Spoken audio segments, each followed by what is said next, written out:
C'est simple, ce matin on soutient des collègues de Condé mais également de Château-Thierry puisqu'on a pris une grave agression également hier à coups de lame sur un visage d'un collègue. On a décidé de procéder à une action de blocage total de la maison d'arrêt. Donc ce matin, strictement personne va être autorisé à rentrer. Les syndicats vont bloquer les personnels, vont bloquer les intervenants et on va tenir le plus longtemps possible. Donc en fait on repart exactement au même point qu'on en était au mois de janvier l'année dernière. Rien n'a avancé, les agressions continuent et là on passe même un cran au-dessus parce qu'aujourd'hui oui, il y a vraiment une reconnaissance d'un attentat terroriste à l'intérieur d'une prison. Donc ça nous rappelle les images d'Osny, mais moi à ce titre-là, ça me rappelle également les images de Vendin, de Borgo, ce qui n'avait pas été qualifié comme tel à l'époque. Comment on explique qu'en France, en 2019, dans une prison, on ne peut avoir de tels actes ? Écoutez, il ne faut pas regarder seulement en 2019, il faut regarder bien plus longtemps en arrière. Ça fait longtemps que la pénitentiaire alerte sur certains profils. Maintenant, il n'y a pas que les terroristes, on a aussi des profils psy très compliqués à gérer. On a des droits communs qui sont de plus en plus vindicatifs également. Il n'y a pas que les agressions, vous avez les trafics de stupéfiants qui sont totalement en augmentation. Aujourd'hui, les prisons deviennent totalement incontrôlables. C'est le personnel pénitentiaire qui tient les établissements à bras-le-corps. Et aujourd'hui, avec toutes les problématiques sur lesquelles on est confronté, tant au niveau sécuritaire, mais également au niveau de la reconnaissance, du recrutement, il n'y a plus rien qui suit. Donc aujourd'hui, on a une ministre qui fait la sourde oreille. On a bien vu la qualité hier de la connexion au terrain, quand on voit une ministre qui est totalement subjuguée par le fait que oui, un couteau en céramique ça peut rentrer dans une prison. C'est que là franchement il y a un gros décalage. Il est peut-être temps aujourd'hui d'écouter les professionnels du terrain. Ça fait un moment qu'on demande à ce que les portes de négociation se réouvrent. On avait reçu une fin de non-recevoir. Aujourd'hui voilà, on va sortir les muscles, on va se réinstaller devant les établissements pour une durée pour le moment indéterminée. C'est pas possible pour remettre ça demain, après-demain. S'il faut recommencer pendant 3 semaines, on sera là pendant 3 semaines. Sur le cas d'hier, un couteau en céramique, ça peut arriver dans toutes les prisons en fait ? Mais bien sûr qu'un couteau en céramique, ça peut rentrer dans n'importe quelle prison. Un couteau en céramique n'est pas détecté par un particle de masse métallique. Ça ne date pas d'aujourd'hui, ça fait des années qu'on prévient. Aujourd'hui, vous avez aussi des téléphones portables, smartphones qui peuvent rentrer sans sonner. Vous avez une explosion du trafic de stupéfiants. Tout ça, ça va générer de la tension, des agressions entre détenus, des agressions sur collègues. Donc c'est le reflet de la pénitentiaire aujourd'hui. Il y a eu un laxisme profond depuis des années et aujourd'hui, on en est là. Qu'est-ce que vous demandez au gouvernement ? Qu'est-ce qu'il faut faire ? Tout simplement, on demande à la ministre qu'elle rouvre la porte des négociations. On a commencé à discuter avec elle depuis le début de l'année. On a reçu une fin de non-recevoir. Aujourd'hui, la réalité du terrain, elle parle. Quand vous en êtes à avoir des attentats dans les établissements pénitentiaires, il est peut-être temps d'écouter les professionnels du terrain. Donc, Madame la ministre, réveillez-vous. Arrêtez d'écouter vos têtes pensantes qui ne pensent qu'avec des chiffres. Vous avez des humains qui travaillent sur votre coursive, qui gardent des humains. Il est peut-être temps d'écouter la vie humaine. Ce qui s'est passé hier dans la prison, ça peut arriver demain à Fresnes, demain à Fleury, ça peut arriver n'importe quand, n'importe où. Mais c'est pas que ça peut arriver, c'est que c'est déjà arrivé en fait. Moi je me souviens encore de l'année dernière, c'est un collègue au quartier d'isolement qui a pris un coup de balafre, c'est passé à quelques centimètres de la carotide. C'est des faits récurrents dans les prisons. Sauf qu'aujourd'hui, la prison, personne ne veut en parler, c'est pas vendeur, c'est pas bon politiquement parlant d'en parler. Mais le problème c'est que la prison assure une mission de sécurité publique. Nous aujourd'hui on garde quoi ? On garde vos trafiquants de stupéfiants, on garde vos pickpockets, on garde vos violeurs, on garde vos terroristes. Si demain il n'y a plus personne sur les coursives pour les garder, on va les mettre où ces gens-là ? On va les remettre dans la rue ? Non, on a une sécurité à assurer, c'est la sécurité du citoyen, on a une mission de service public à accomplir et aujourd'hui c'est un service public qui est en train de tomber à l'abandon tout simplement. L'année dernière, il y a un mouvement de blocage, il y a eu quelques blocages en janvier.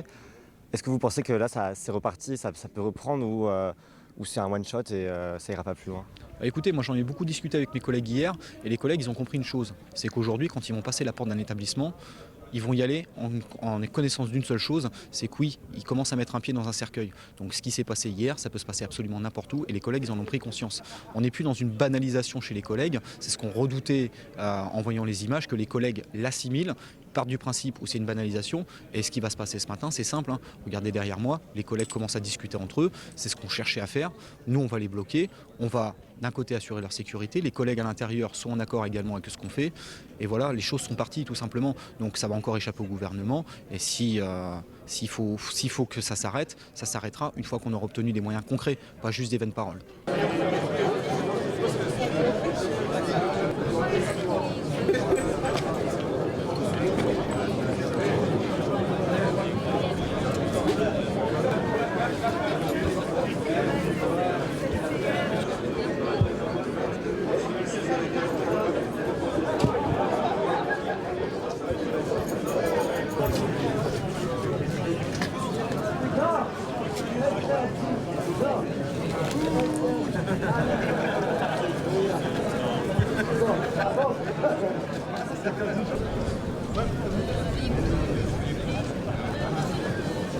Info, CGT, c'est bloqué. C'est bloqué. Ouais. C'est bloqué, désolé. C'est pas ta faute. Il faut appeler la police.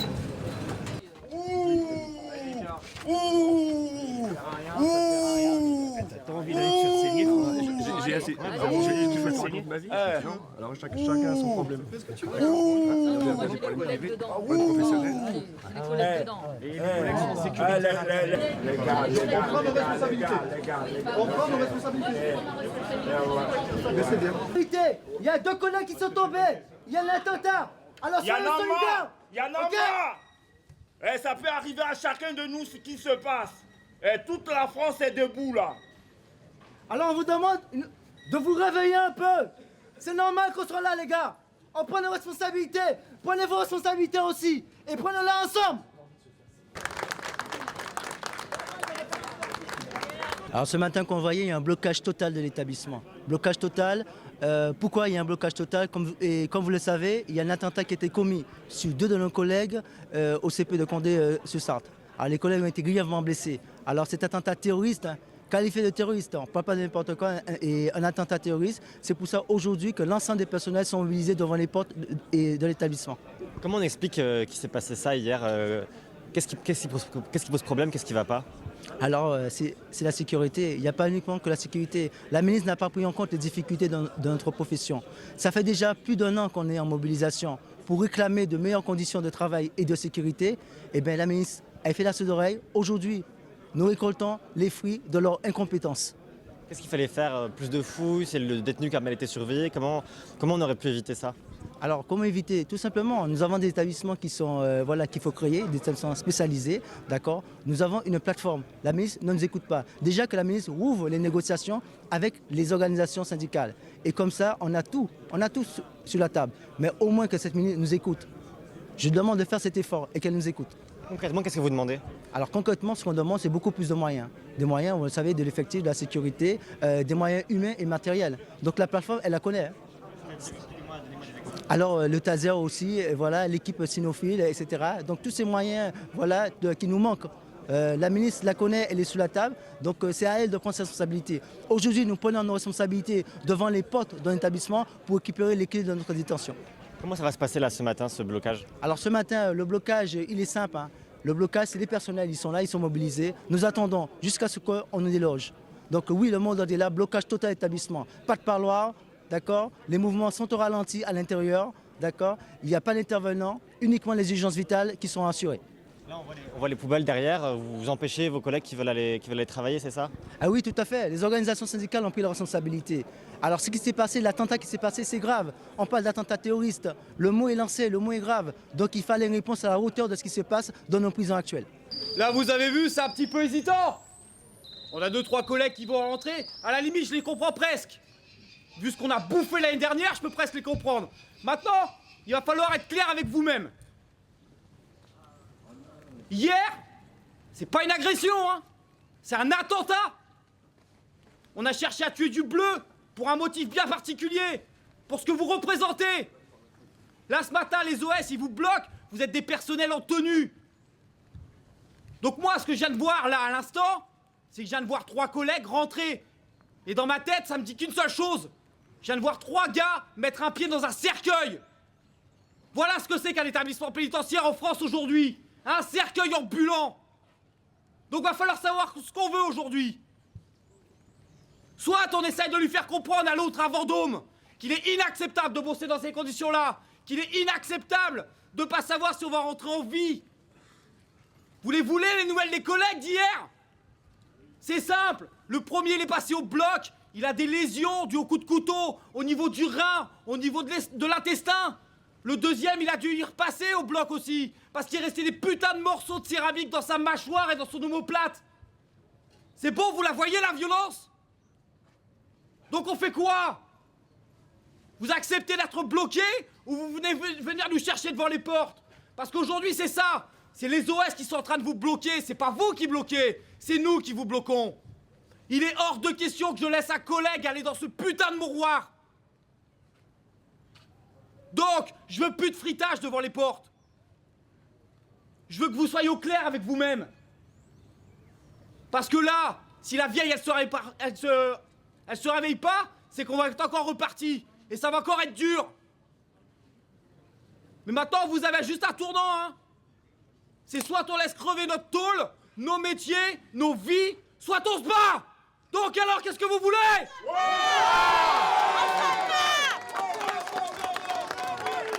Beloubé, démission! Beloubé, démission! Beloubé, démission! Qu'est-ce qui se passe ce matin? Voilà, ce matin à Fleury, les surveillants pénitentiaires sont en colère vu l'attentat qui s'est passé sur nos collègues hier.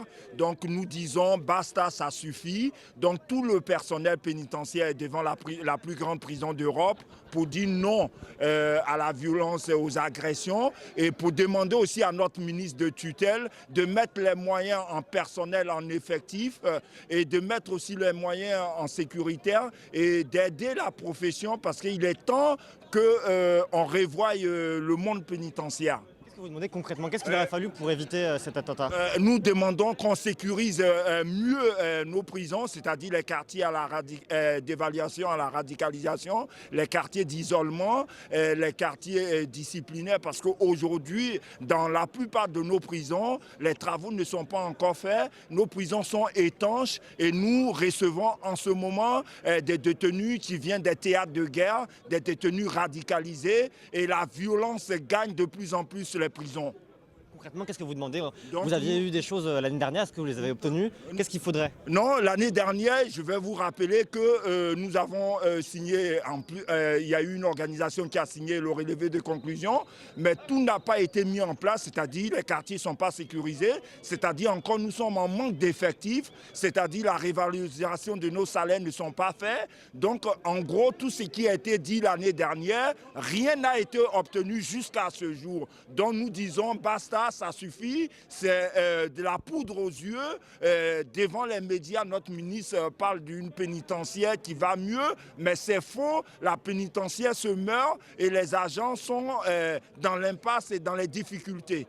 Pour éviter ce qui s'est passé hier, il aurait fallu quoi? Rétablir les fouilles, mesurer le détenu, comment on aurait pu éviter ça? On peut, pour éviter ce qui s'est passé hier, déjà oui, les fouilles, parce que les fouilles ne sont pas effectives dans toutes les prisons et mieux organisées, mais aussi nos portiques de détection de masse métallique, la plupart sont plus aux normes. Donc il faut remettre ça et aussi il faut du personnel pour que dans nos coursifs, nous soyons à plusieurs pour mieux encadrer et mieux gérer les détenus. Et surtout, on a une nouvelle population pénale, c'est-à-dire les radicalisés. Aujourd'hui, nous voyons que nous n'avons pas la formation qu'il faut, nous n'avons pas les moyens qu'il faut pour assurer la sécurité de ces détenus et la nôtre. Là, c'est un blocage ce matin. Est-ce que c'est un one-shot ou est-ce qu'on repart dans un mouvement comme l'année dernière? Là, je peux vous dire clair et net, là, en ce moment, c'est toute la France. Donc, je pense, et nous, personnellement, on le dit, c'est l'amorce, le début d'un grand mouvement qui va s'annoncer et qui pourra même partir jusqu'au printemps, et plus que le printemps, parce qu'aujourd'hui, tout le personnel pénitentiaire est en colère.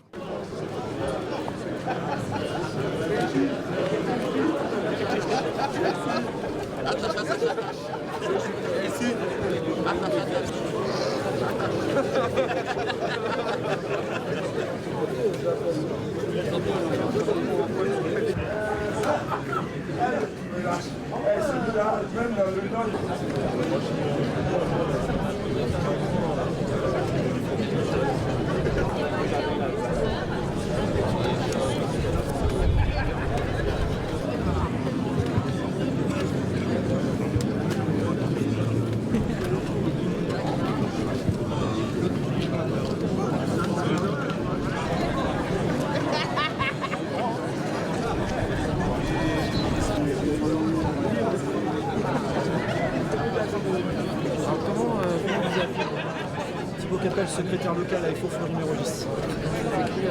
Capel, professionnel de terrain.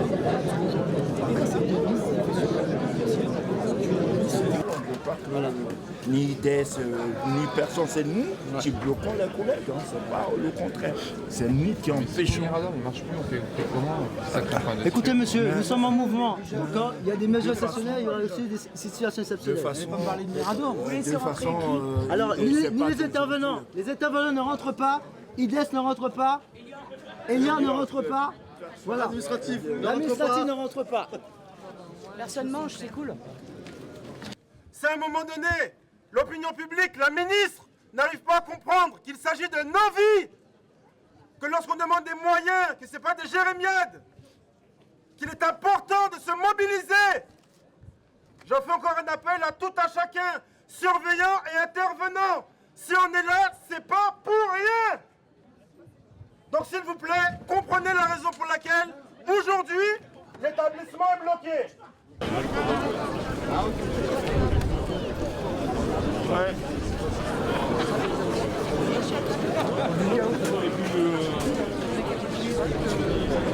Je vais vous donner les nouvelles des deux collègues de Condé-sur-Sarthe. L'un a été opéré hier, touché à l'intestin et au rein, on ne sait pas s'il pourra sauver son rein. Le deuxième a dû être opéré lui aussi car il avait une lame, des morceaux de lame coincés dans l'omoplate et dans la mâchoire. Le collègue de Château-Thierry, lui, a eu 13 points de suture au niveau de la gorge. Le détenu était menotté devant, il a réussi à lui mettre un coup de lame. Ces agressions, elles sont quotidiennes, vous savez que c'est au minimum 2 par jour. L'eau ébouillantée d'un collègue à Saint-Maur il y a 2-3 jours. Hier, c'était des coups de fourchette. On doit, chers collègues, se mobiliser. Je peux vous assurer que beaucoup d'établissements dans toute la France sont bloqués. Tous les établissements de la PACA sont bloqués. Vous avez Condé-sur-Sarthe, où même le directeur n'a pas pu rentrer à l'intérieur. Ce sont les ERIS qui font la gamelle. Vous avez des tas d'établissements, vous n'êtes pas seuls, vous ne serez pas sanctionnés. On est là pour bloquer, nous, permanents syndicaux, et on va aller cette fois-ci chercher ce qu'on n'a pas eu en janvier 2018. Cette plateforme revendicative, elle reste identique. Sécuritaire, indemnitaire et statutaire. On doit aller chercher ça maintenant, car des collègues vont mourir sur la coursive. Gestion, classification d'établissement, les moyens, vous les connaissez, ce qu'on demande, à ce qu'on place les détenus en fonction de leur profil et non plus en fonction de leurs rapprochements familiaux. Une gestion spécifique pour des détenus dangereux. Le pistolet à impulsion électrique, on le réclame. Le développement des brigades SINO, on le réclame, etc., etc. C'est maintenant ou jamais. Donc n'ayez pas peur, vous ne serez pas sanctionnés, ce n'est pas vous qui bloquez, c'est nous, permanents syndicaux. Écoutez, suite à la grave agression, les 3 graves agressions qu'on a subies hier, il faut absolument rendre attractif ce métier. Et au niveau sécuritaire, notre plateforme elle est très claire, adapter la profession à la profession pénale d'aujourd'hui, car aujourd'hui on les gère comme il y a 20 ans avec un sifflet dans la poche, donc il faut s'adapter. C'est pas vous qui bloquez. Les élèves entrés en P1. Non, ils rentrent pas. Je vois pas un élève mourir. Donc, quand la charge va commencer à avancer, tout le personnel en tenue, tout personnel qui n'est pas représentant syndical, vous vous mettez de côté. Je ne veux pas un affrontement entre forces de l'ordre et forces de l'ordre pour les beaux yeux de la ministre. Il n'y a pas de sanctions aujourd'hui. Il est hors de question que l'un d'entre vous prenne des sanctions, c'est nous qui vous bloquons. Vous voulez aller bosser, moi je vous l'interdis. Et je prends mes responsabilités. Donc, quand ça arrive, je vous veux là. Vous regardez, vous avez le droit de filmer, vous avez le droit de diffuser. Vous avez le droit de montrer comment vos représentants vont se faire exploser la gueule à coups de matraque et de gazeux, ça ne pose aucun problème. Mais surtout, vous vous mettez pas en danger. N'allez pas vous faire sanctionner pour une administration pour qui vous n'avez aucune valeur.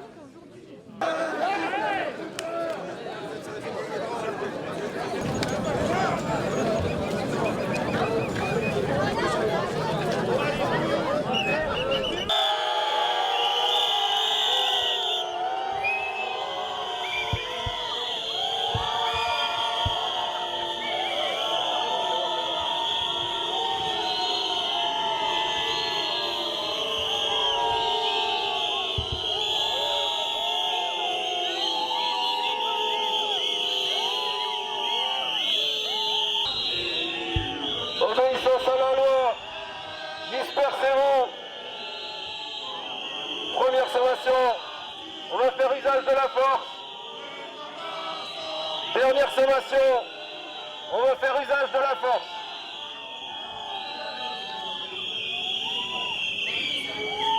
Aux armes, citoyens, formez vos bataillons, marchons, marchons, que salut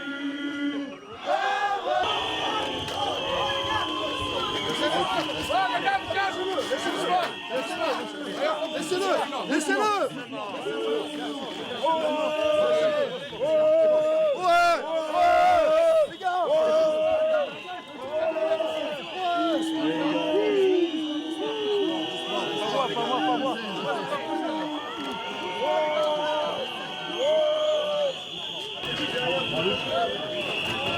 Dégagez-vous. Oh merde.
On fixe. Démission. Reculez, s'il vous plaît. C'est pas gentil qu'une fille. 20 minutes. Allez. 20 mètres. C'est bon les 20 mètres. C'est bon les 20 mètres. C'est bon les 20 mètres. C'est bon les 20 mètres là. C'est bon. Allez, encore un peu. Allez, on veut pas La main de justice. attention, ça glisse. Ouais, avec des ranchos, ça passe.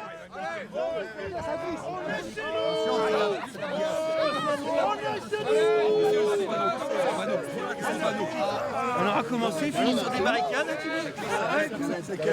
Tu m'amuses là. C'est le parc Astérix. Par rapport aux policiers du monde. Ouais. On va les bloquer la main, c'est bon. Et la main fait encore loin. Faites un cordon, les gars.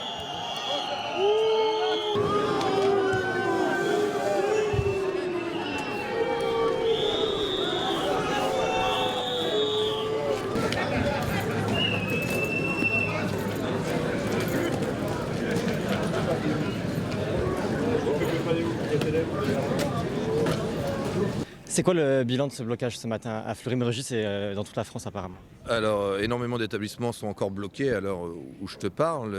Beaucoup de blocages, donc une belle mobilisation qui fait que de commencer, puisque demain on va recommencer, on va continuer. Certains établissements sont toujours bloqués. Je prends l'exemple de Condé-sur-Sarthe, où même le chef d'établissement n'a pas pu rentrer à l'intérieur. Le tout, c'est qu'aujourd'hui, on arrive à se mobiliser et que tous les syndicats soient devant les portes. Demain, on va être plus préparé demain, puisqu'on a appelé rapidement hier à cette mobilisation. Alors nous, on était en mouvement déjà en intersyndical depuis 3 semaines. Il faut absolument qu'aujourd'hui on obtienne ce qu'on réclame depuis plus d'1 an, de la sécurité, de l'indemnitaire, du statutaire, pour redonner du pouvoir aux surveillants, redonner de l'attractivité à ce métier et adapter ce métier à la population pénale d'aujourd'hui. Est-ce que c'est un mouvement qui va durer? On voit que les surveillants ont peur des sanctions qui sont tombées l'année dernière lors des blocages. Est-ce que là, ça ne va pas empêcher ce mouvement de prendre? C'était le calcul de l'administration et du ministère l'année dernière, sanctionner lourdement pour éviter qu'on puisse recommencer un tel mouvement. Là, ce qui va mettre un grain dans l'engrenage, c'est qu'on vient de gagner au niveau des tribunaux administratifs et l'administration a été condamnée par rapport aux sanctions. Donc on essaye de convaincre les agents qu'ils n'ont pas à craindre ces sanctions. On se met aussi, nous, permanents syndicaux, devant pour empêcher les collègues de se mettre en danger. Et puis, il faut peut-être parfois accepter de perdre quelques jours de salaire pour éviter de perdre la vie en travaillant. On voit que là, la prison a été débloquée ce matin par les CRS. Vous resterez devant la prison, comment ça va se passer? Oui, on va continuer, on va aller bloquer ailleurs, on va de toute façon se mobiliser et puis faire en sorte qu'on soit reçu rapidement au ministère afin d'avoir des réponses sur la plateforme revendicative qu'on défendait déjà en janvier 2018. Justement, ces revendications, l'année dernière, il y a eu un gros mouvement. Ça en est où, ces revendications? Vous avez obtenu ce que vous voulez? Comment c'est sur le terrain, dans les prisons, où est-ce qu'on en est? Non, on n'a rien obtenu. Nous, on n'a pas signé le relevé de conclusion. Un seul syndicat l'a signé, c'est le FAPUNSA Justice qui était à l'époque majoritaire, qui ne l'est plus aujourd'hui, puisque Force ouvrière est majoritaire. Donc ça n'a rien changé. On gère toujours comme on peut, avec un sifflet dans la poche, les détenus dangereux. Et on a toujours autant de départs de surveillants vers d'autres administrations. On a toujours ce problème de recrutement. Donc le mouvement de janvier, malheureusement, n'a rien changé et n'a pas fait prendre conscience à nos politiques qu'il faut absolument prendre à bras le corps les problèmes de dangerosité qui règnent dans nos prisons. Concrètement, comment on aurait pu éviter l'attentat d'hier? Qu'est-ce qu'il aurait fallu? Plus de fouilles, mieux surveiller le détenu? Comment on aurait pu éviter ça?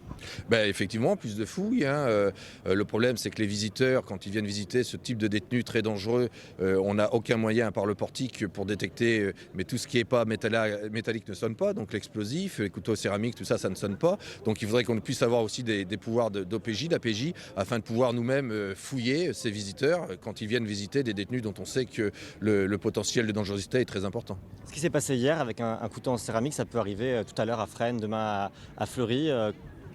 C'est inquiétant quand même, non? Oui, c'est le quotidien des surveillants, je le dis. C'est au minimum 2 grosses agressions par jour dans une prison en France. C'est 2 collègues qui tous les jours tombent sous le coup de lame.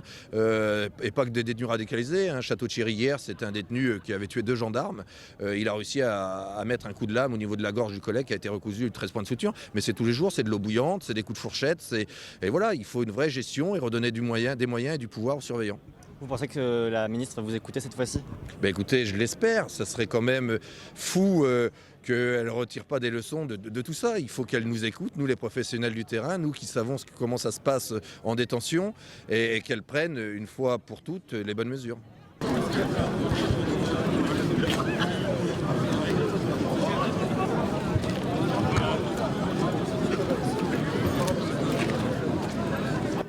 Nous, on va rester auprès de nos collègues. Là, les collègues vont commencer à rentrer dans l'établissement parce que forcément, ils ont une obligation légale de tenue de service. Je vous dis, le but du jeu, c'est pas de les exposer, mais c'est de se battre pour eux. Ils savent ce qu'on fait. Donc là, ce matin, la maison d'arrêt va connaître de graves dysfonctionnements dans sa capacité opérationnelle. Sur le temps que les collègues puissent rentrer, parce que la capacité est quand même limitée, le temps que les parloirs puissent se mettre en branle, là, il va déjà être 9h. Rien ne va fonctionner correctement avant au moins 11h. Donc en fait, le service du matin a été totalement perturbé. Je sais que la ministre va tout de suite envoyer un communiqué en disant oui, non, c'est bon, tout est débloqué, etc. Mais encore une fois, la ministre est déconnectée du terrain. Elle ne va pas voir ce qui se passe réellement dans les établissements. C'est bien beau d'aller faire des grands débats avec les détenus. Il serait peut-être temps d'écouter les représentants syndicaux parce que nous, on a la parole qui porte de nos collègues. Merci.